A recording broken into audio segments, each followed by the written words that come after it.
So for those of you just joining the recording who are watching this later, my name is Jeff Bontrager. I'm the Director of Research and Evaluation at the Colorado Health Institute, serving as the lead on the evaluation.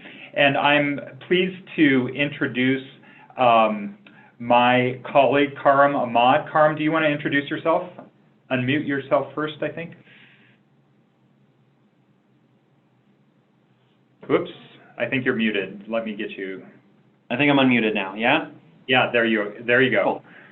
Hi, everyone. My name is Karam Ahmad, and I'm a policy analyst here at the Colorado Health Institute. I've been here just over 2 years, and I'm really excited to be working on this project with Jeff and with all of you and learning about the great work that you're all doing. I've, in a previous capacity, sort of analyzed some of the evaluation data in previous years for this work, so it'll be great to hear more about the work that you're doing and be a lot more involved this year. And I'm just excited to hear about the great work that you're all doing. So, yeah.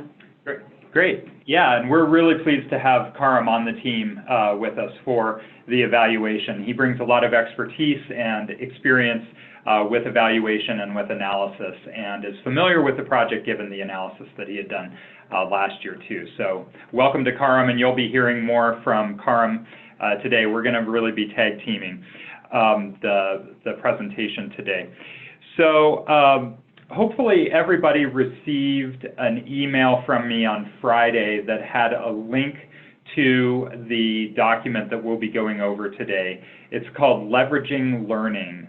And if for some reason you did not get that, just go to our website, coloradohealthinstitute.org, and then in the search for the Colorado Health Access Fund, and you should be brought to a page where we've posted a lot of those documents. It's at the very bottom, and it's called Leveraging Learning.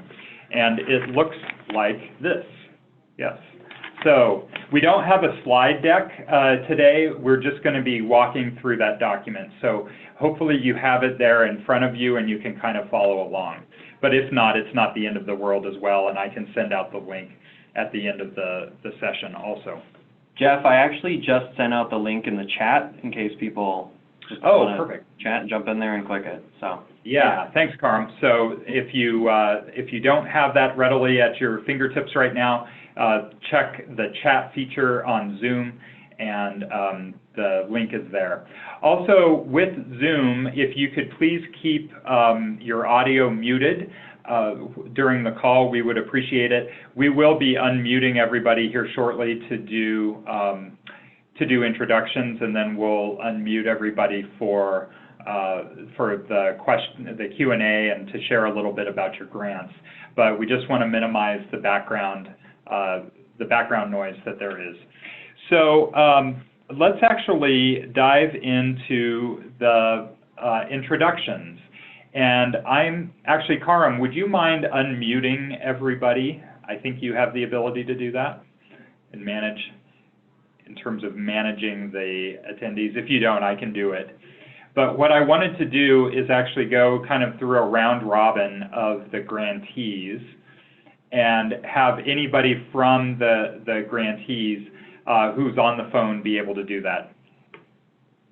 And Karam, are you not able to unmute? No, I don't have the ability to. I can unmute myself, but I can't unmute others. Okay, I'm unmuting everybody right now.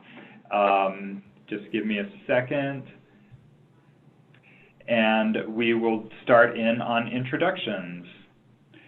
So, oh, and I was going to mention as well that you do not necessarily need to have your video camera going today, although we would love to see your faces if you do have the video camera.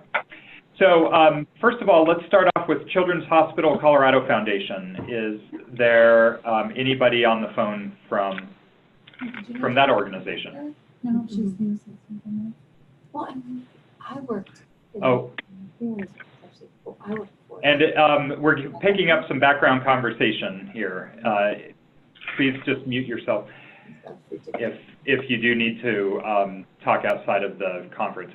Okay, let's go with Colorado Department of Public Health and Environment. I don't think anybody was able to join from there today. What about Community Dental Clinic? This is Melanie Hall. Yeah, hi Melanie. Can you say a little bit about yourself and what you do there at the dental clinic? Sure. We actually go by the business name of the Pick Place. Yes. We evolved from a dental clinic 2 years ago to be a fully integrated health center for the underserved in our region. And so we're grateful to have the support to expand our behavioral health program. Great. Well, welcome, Melanie. Thank you. And then what about Denver Children's Advocacy Center?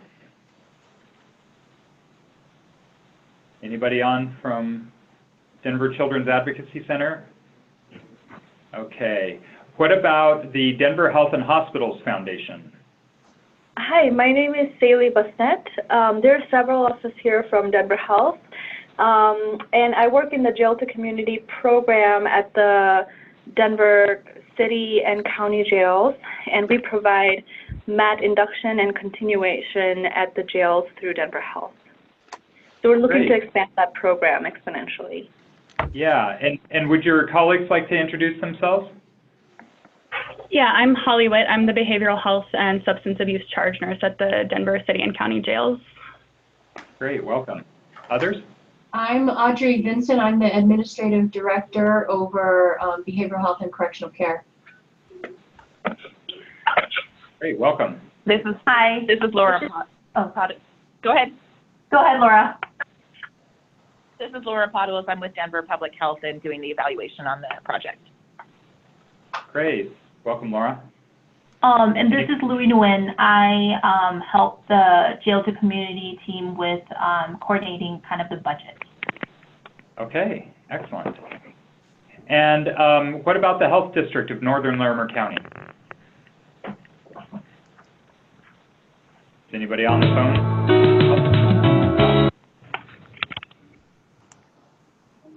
Okay. Health Solutions? Anybody from Health Solutions or Inner City Health Center?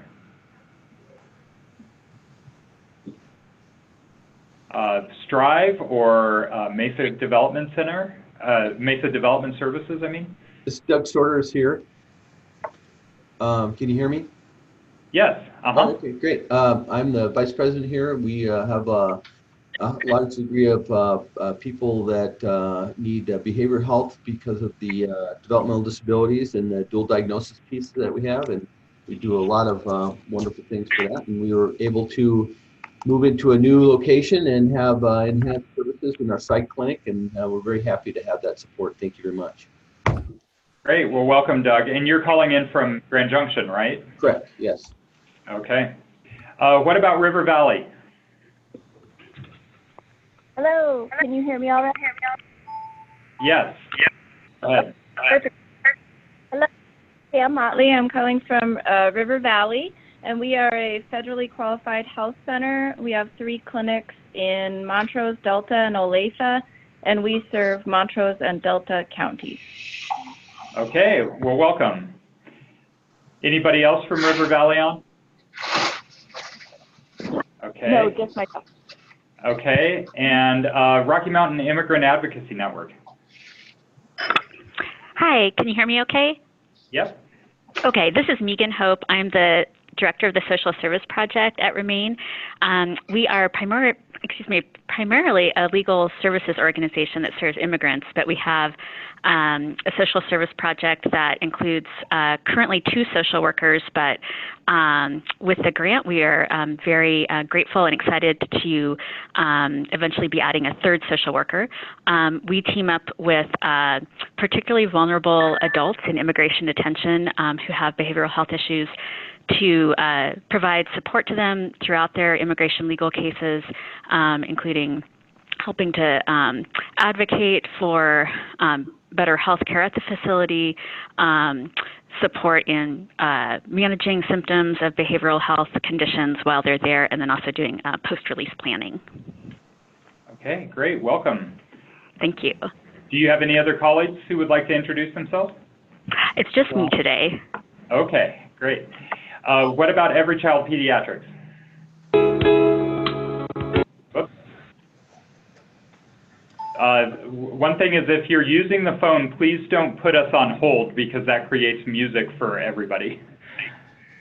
Anybody from Every Child Pediatrics on?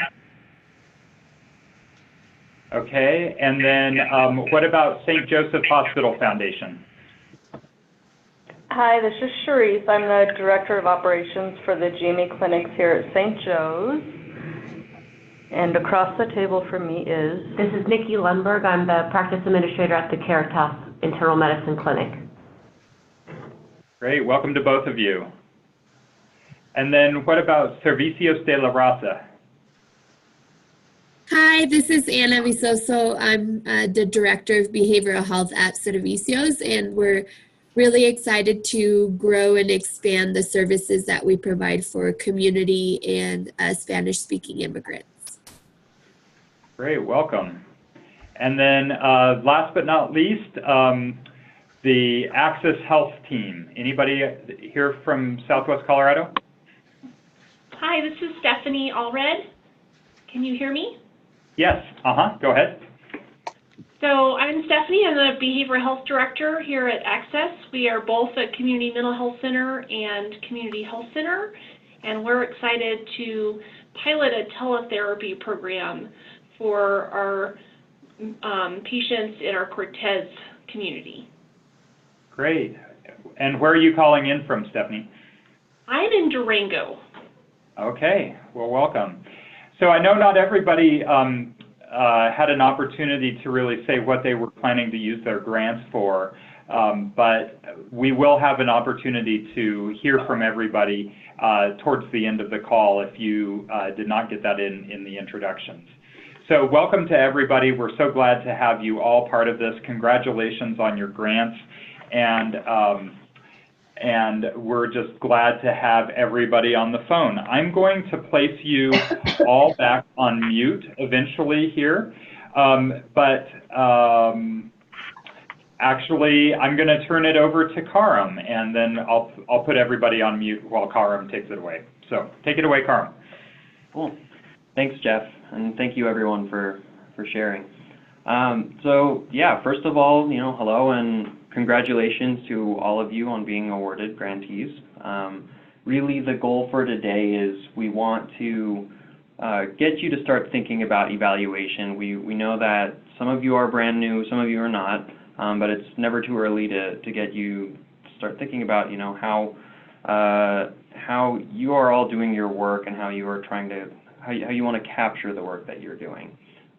So what we're going to be doing is sort of an overview of the leveraging learning. So there's the link in the chat, like Jeff mentioned before. But before that, we want to just introduce CHI, our organization. We are a nonpartisan, nonprofit health research and policy center here in Denver. We, as usual, we're very honored to partner with the Denver Foundation and carry out the evaluation of the Health Access, Colorado Health Access Fund moving forward.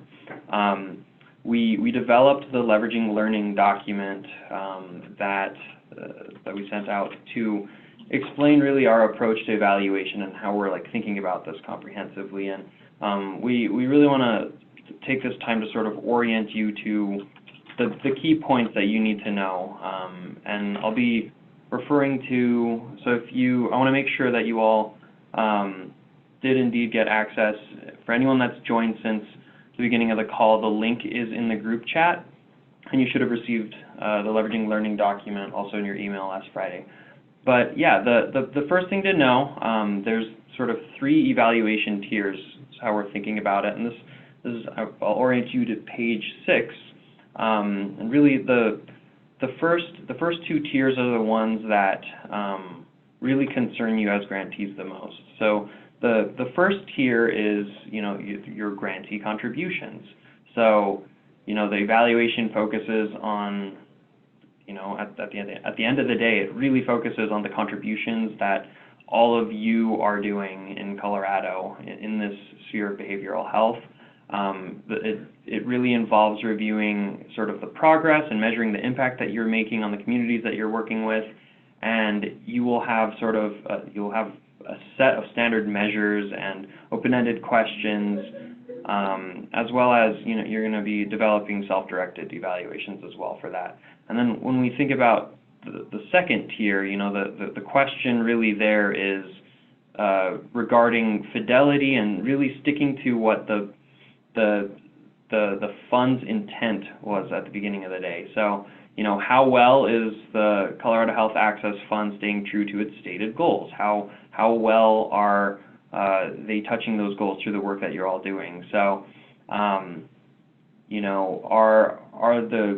is the grant making hitting their targeted focus areas? Are the grants equitably allocated among rural, urban, and suburban areas? Those are just some of the questions that we think through. And, under the evaluation activities under Tier 2 will really provide a much broader and more comprehensive idea and understanding of the fund's impact on increasing access to behavioral health care. Like, we really just want to understand what that touches through that second tier. And then the third one finally is, how is the needle being moved in Colorado? So it's really related to capturing, the contributions that the Colorado Health Access Fund is making in total, and how does that show up in improving access to behavioral health services for those Coloradans with high healthcare needs? What does that look like? How is the needle changing, and how has this fund contributed to sort of overall, how has behavioral health improved as a result of that? So, honing in on that first tier, on Tier 1, on the grantee contributions, the first thing to know is there are two main components in terms of expectations for you as a grantee. So, as a grantee, you have sort of your self-directed evaluation and self-directed data and insights that you're going to share, and those are really outlined in your proposals when you applied for the grant. So that's everything that that's going to be very custom to the work that you're doing. The sort of second other component in terms of expectations for capturing your contributions as a grantee is we have sort of like a template that all of you will be filling out for data to capture sort of the reach and the impacts that the work you're doing is the work that you're doing is having in Colorado for behavioral health. So those are really the two main focus points that you need to understand in terms of like how we want to capture your impact as a grantee through this evaluation. I'm going to turn it to Jeff to sort of talk through sort of the guiding principles for this work and what that's going to be looking like, and as well as the learning circle that we're going to be having coming up pretty soon here at the end of October. So I'm going to turn it over to Jeff. Thanks, Karam. So the guiding principles I'm briefly going to go over are located on page 5 of the Leveraging Learning document. The first thing is that we really believe that these evaluations can facilitate learning or a learning orientation, and we want to be able to use it as a tool for learning that actually is useful and beneficial to you. Imagine that, to you as the grantees. So we hope that grantees will learn from their own self-directed evaluations. Again, as Karam mentioned, those are the plans that you outlined in your proposal to the Denver Foundation. The second is the guiding principle is embodied in an annual learning circle. So this is an in-person meeting where you establish a network of peers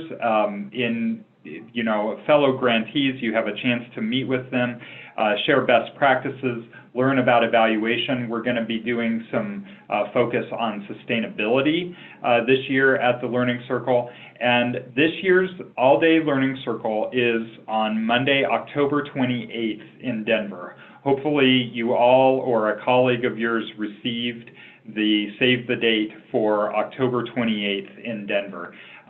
We'll send out the details about that afterwards, after this call again as well, but please mark that down. And every grantee whose grants are still active as of October 28th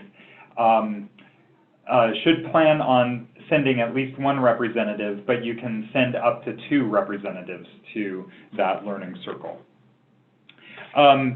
So that's the first guiding principle, is about a learning orientation.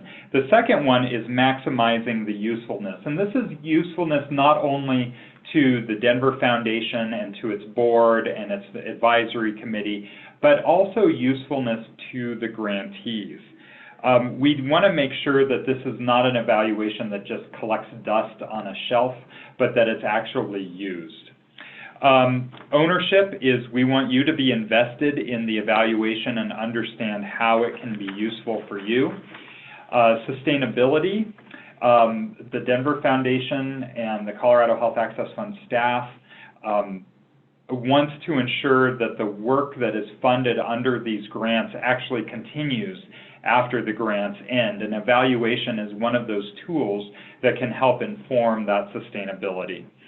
And then finally is informing policy. And one of the ways to ensure that the work continues is to use evaluation to identify policy barriers or policy opportunities for increasing access to behavioral health care for Coloradans who really need it.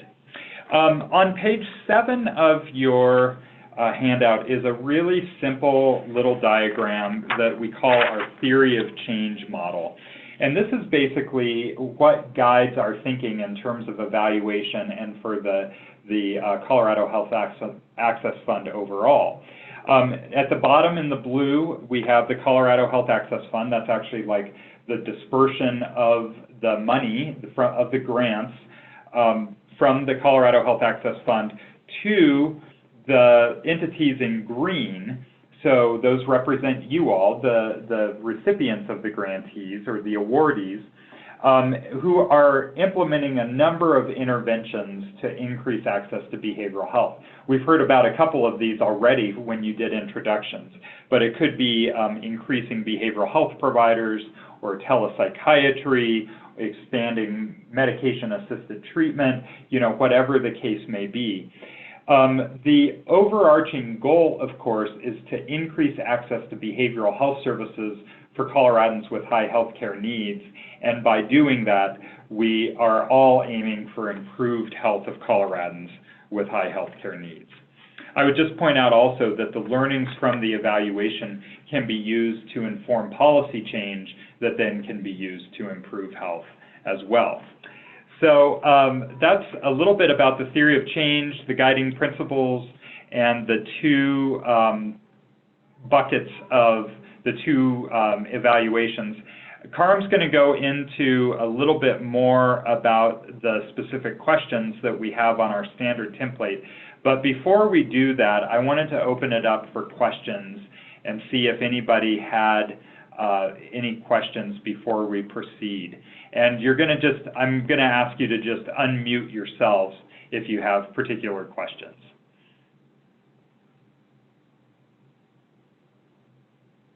Give you a second to unmute yourselves if you do have questions, or you can send them via the chat feature on Zoom. Who's got our first question?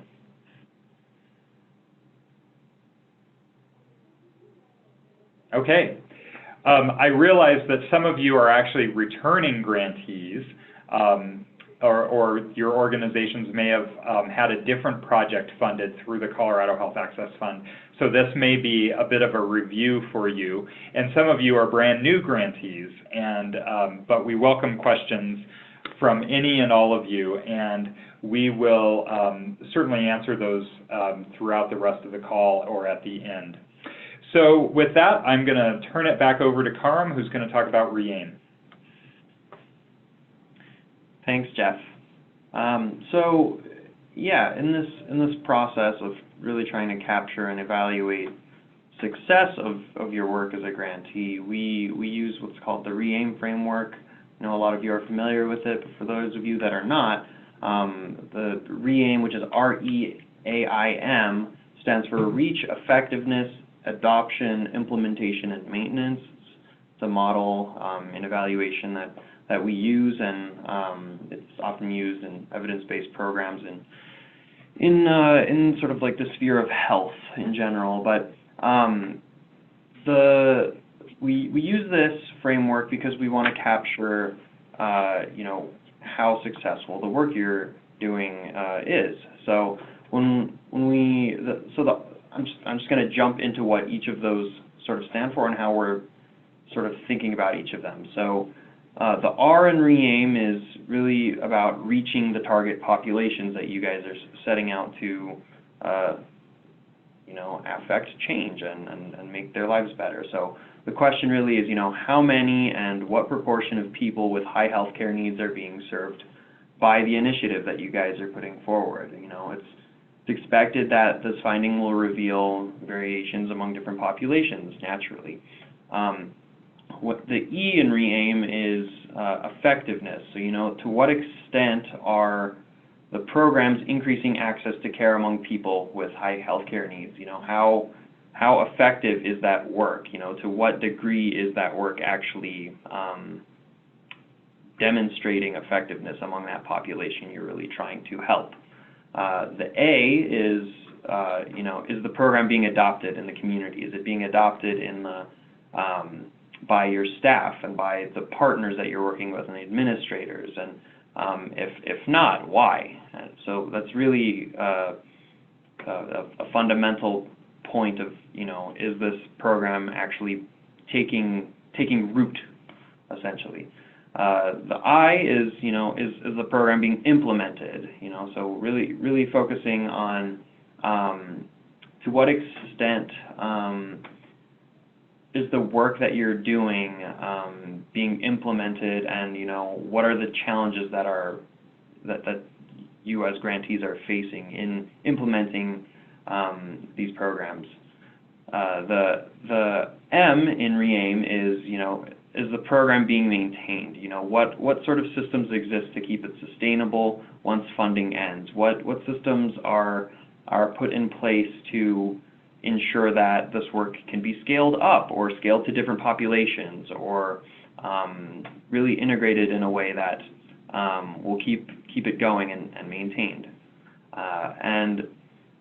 We also look to sort of how do you guys sort of adapt with the always changing policy environment and always changing context of, you know, behavioral health policy is always changing, and you know, how does that sort of contribute, whether positively or negatively, to the success of your work? And, you know, will new programs or you know, bigger scaling of programs like yours continue in Colorado without support from the fund? You know, to what extent will policy sort of interact with your work as a grantee, and how you sort of show up in that policy context?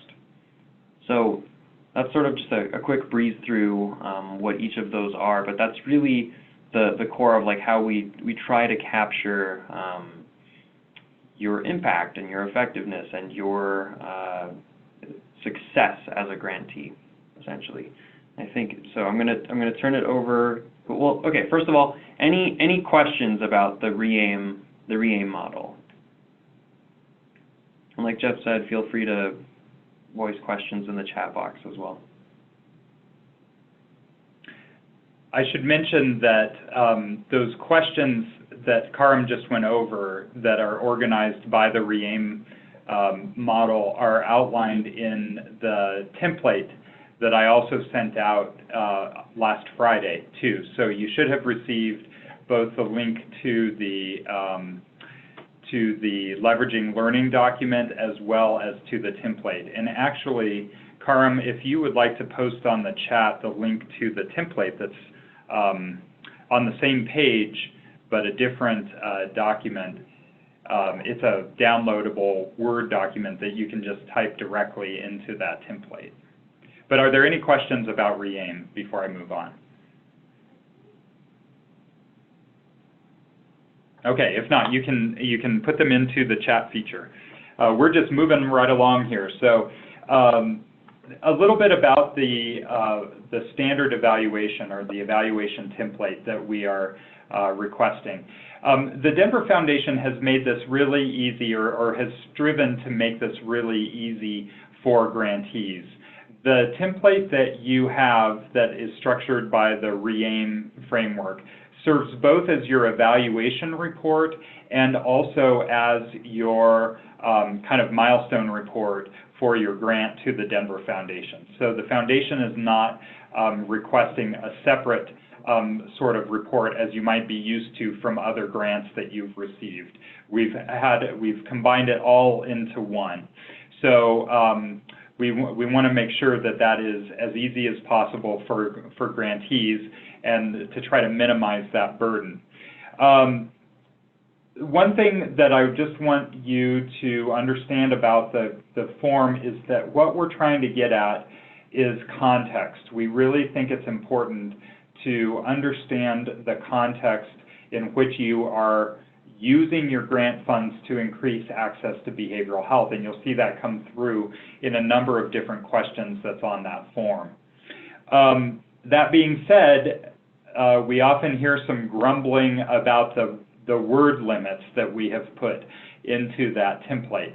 We understand that sometimes it's harder to write a shorter piece than a longer piece, but please just keep us in mind knowing that we are reviewing not only your cohort's reports, but a lot of other reports as well too. And so we did have to put some limits on how long of answers you have. So please do, we appreciate your concision when you're writing those reports out.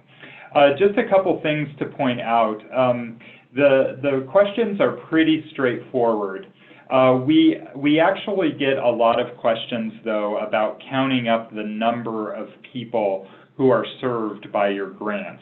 We're really trying to be consistent in how we define people served so that we can aggregate and combine kind of on an apples-to-apples basis across all of the grantees.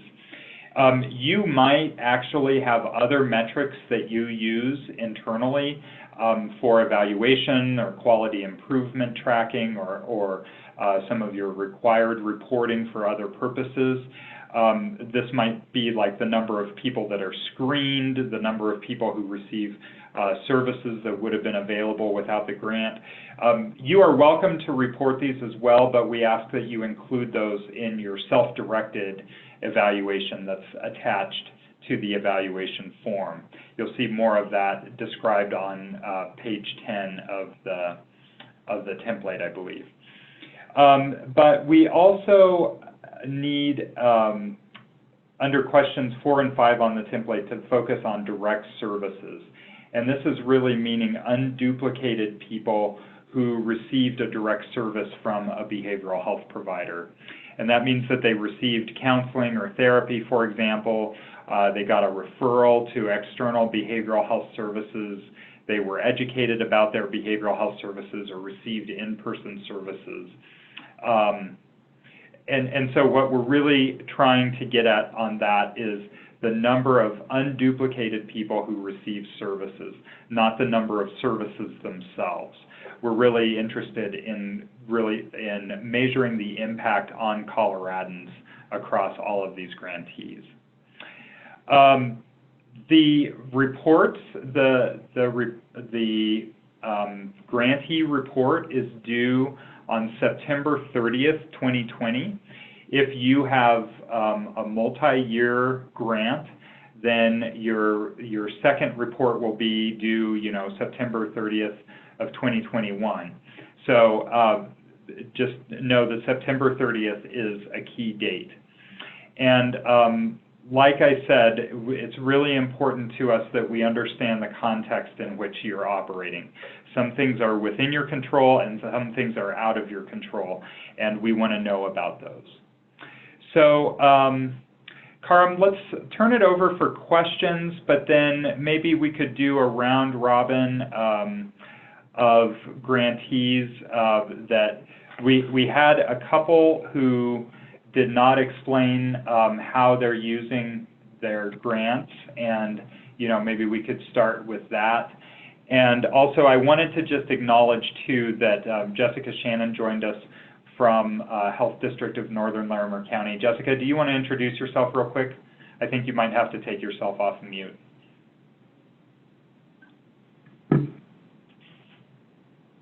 Are you there, Jessica? She was having some problems with her phone. So we may have lost her, but if you happen to come back on, Jessica, then we'll have you introduce yourself. But Karam, take it away, and we can do the questions and a little bit more about how the grants are being used. Thanks, Jeff. Yeah, so let's do a round robin, and what we really want to know is, if possible, in 2 or 3 sentences, if you could describe how you're using the grant, and like what you plan to do with the grant monies, and what your program's all about. So yeah, let's start with Cindy Willard. Well, Cindy's with the Colorado. No. Let's start with, sorry. Yeah, Cindy. Let's start with yeah, we got the weird thing. Let's start with. Oh, here, I've got the names of the organizations. Okay. You want to just we're in Jeff? 2 different rooms here. Yeah. We'll coordinate. So let's see. Did anybody end up joining us from Children's? Okay. Yes, sorry. Oh, hi. Hi, it's Jennie Dawe. Yeah, hi, Jenny. Do you want to say a little bit about how you're planning to use your grant? Sure. So our grant was used towards putting dedicated behavioral health space into our newest location, our Children's Colorado Health Pavilion, which is located here in Aurora on North Potomac Circle. So it's an extension really of our main campus, but dedicated to primary care and also adjunct services to help families navigate sort of the broader spectrum of impacts on their health. So we have additional agencies that are located there as well. So the building just opened not even a month ago yet, so not everything is moved in yet, but it has been phasing into service there on Potomac Street. Great. Thank you so much. My pleasure. Thank you. Yeah, thanks for joining us, Jenny. Did anybody join us from Colorado Department of Public Health and Environment? Okay. For those of you who I think already gave an explanation of how you're using your grant, I'm going to skip over you and get to some that did not. I think Pick Place explained a little bit about their grant. Did anybody join from the Denver Children's Advocacy Center? Okay, I don't think they're on. It's interesting, we've got 2 grantees that are really focused on medication-assisted treatment in jails or jail-to-community programs. So Denver Health explained a little bit about their program. Jessica from Health District of Northern Larimer County, are you able to hear us? Or, oh, I see that she put something in the chat. Yeah. She said she was unmuted but still muted for some reason. Let me see if, well, I'm not sure who, oh, let me see if I can unmute you from my side. Oh, it's looking like it's not. Can you hear me? There, Jessica, can you hear it? Yes. Okay, Jessica, we're getting some feedback, so make sure that if you're using both the phone and your computer, make sure that your computer mic is turned off.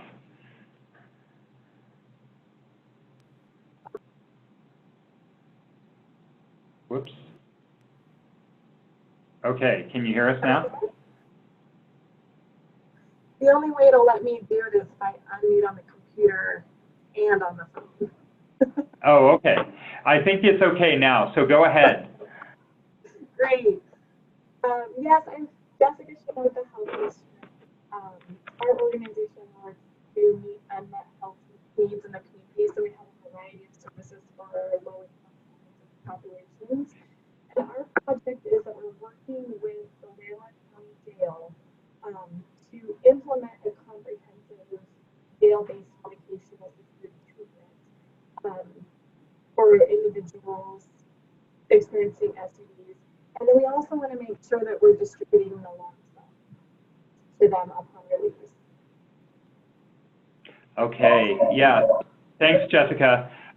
It was a little bit muffled to hear you, but you did provide a good explanation in the chat as well. So just for those folks who may not have access to that, I'm going to read what you said in the chat.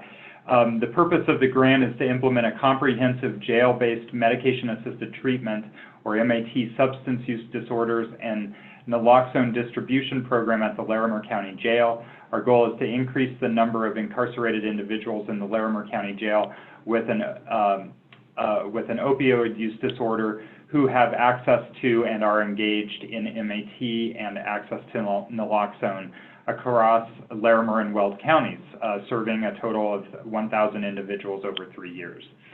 So thank you, Jessica, and I'm glad you were able to join us today. Thanks. Did anybody join from Health Solutions down in Pueblo? Okay, I don't think so. Anybody join us from Inner City Health Center?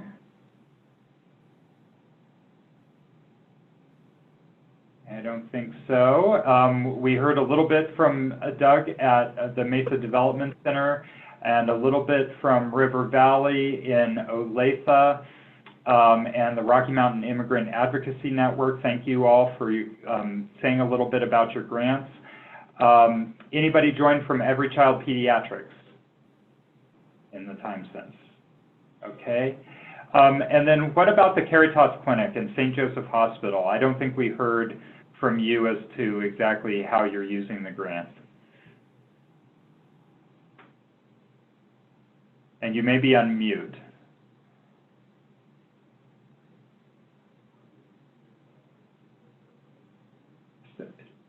Sharice, are you still there?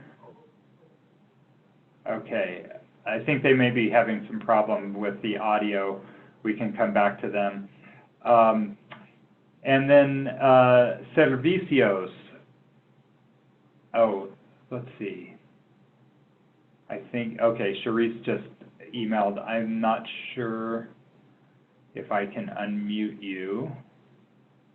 I'm not sure which phone number is yours to unmute, Sharice, but why don't you type a explanation into the chat feature about your grant, and I'll read it off right now.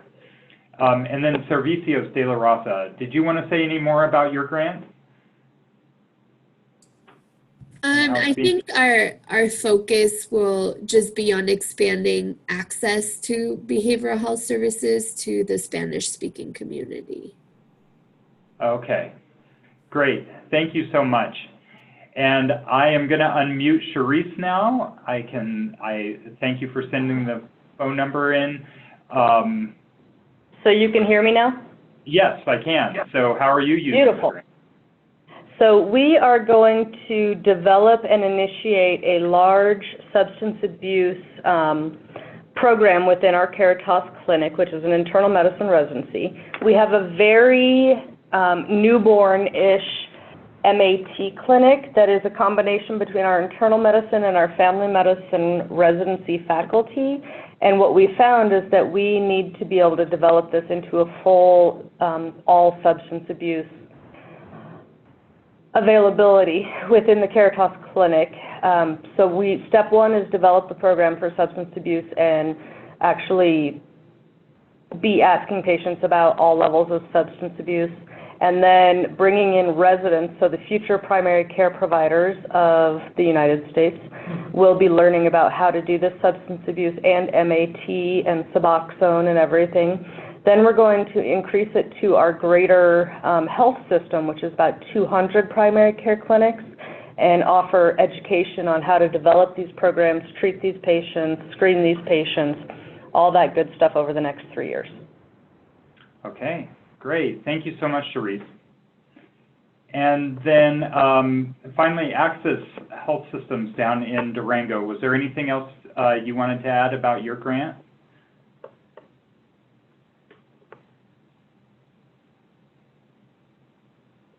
And you may need to hit *6, I think, if you're muted.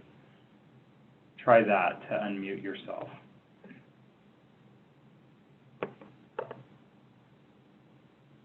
Okay.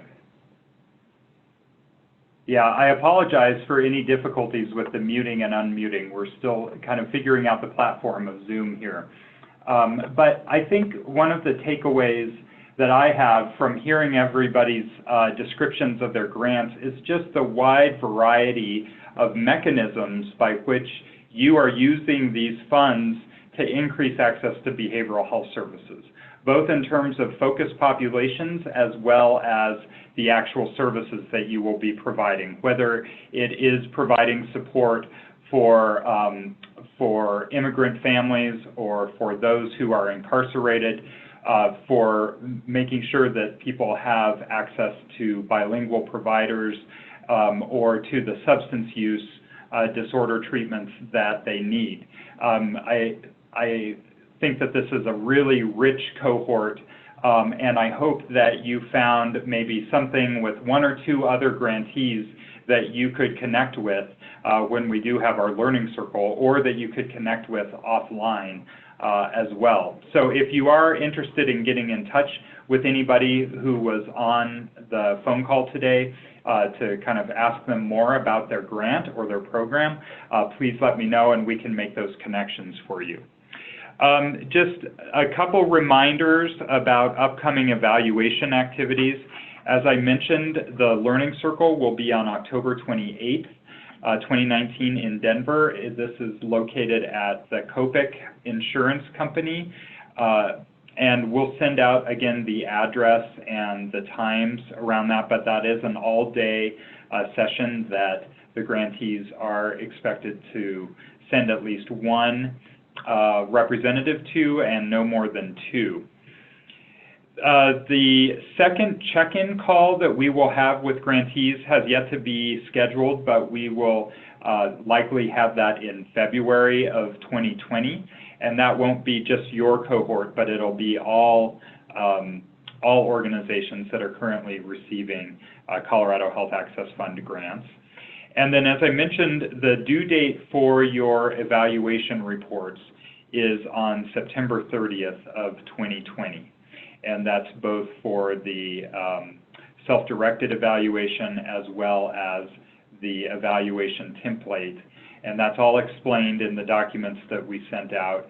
And please note, too, that there are some requirements around financial paperwork that should be submitted at that same time as well. So it looks like we're on track to end a little bit early. I'll just open it up for questions before turning it over to Karam to close us out. Are there any final questions? Oh, and I should mention that Access, Haley from Access indicated she described their program in the chat feature, that Access Teletherapy Project will improve access to behavioral health for Medicare and Medicaid and high-needs commercially insured patients by expanding teletherapy services using the televideo infrastructure currently in place. They're recruiting and hiring 2 FTE licensed clinical social workers who will work from home to serve patients at our Cortez Integrated Healthcare Clinic, a program lead who will oversee the program and will work on site to support all aspects of the program. So thank you, Haley, for submitting that. If you do have questions, I'm realizing that some may be unable to unmute themselves. Try *6 or hitting the unmute button in Zoom, or you can submit questions on chat.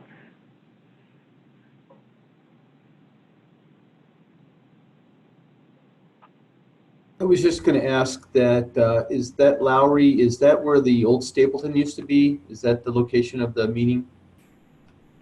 Yes, Lowry is the area of Denver that's close to where the old Stapleton Airport was. It's where the old Lowry Air Force Base was. It's in South Denver, southeast Denver. So we'll send out an address. Okay, thank you. Yeah.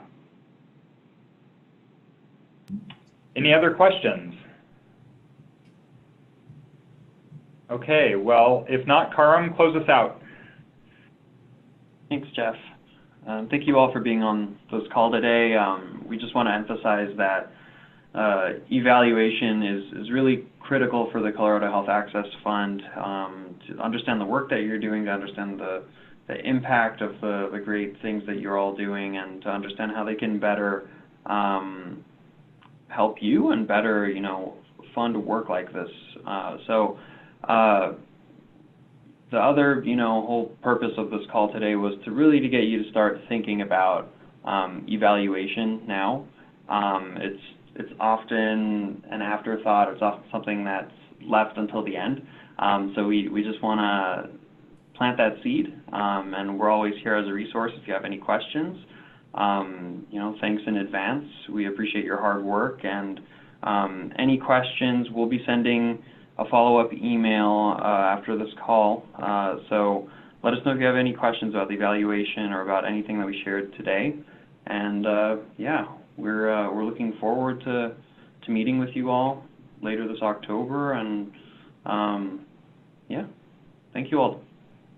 So this is Cindy. Great. I just want to pop in really quickly before we end the call. I want to echo Jeff and Karam's thanks to you for being on the call. We are really excited about this cohort. Something I didn't mention at the beginning, which I will now, is this is the largest single investment in a cohort that the fund has made. We're really excited about all the bodies of work with which you'll be engaging. And we have lots of partners who are new to the fund this year too, and we're really excited about that. So look forward to seeing many of you in October, and thanks again. Great, thanks, Cindy, and thanks everybody for spending your part of your afternoon with us. And with that, we will be in touch about future events. Have a good rest of your afternoon.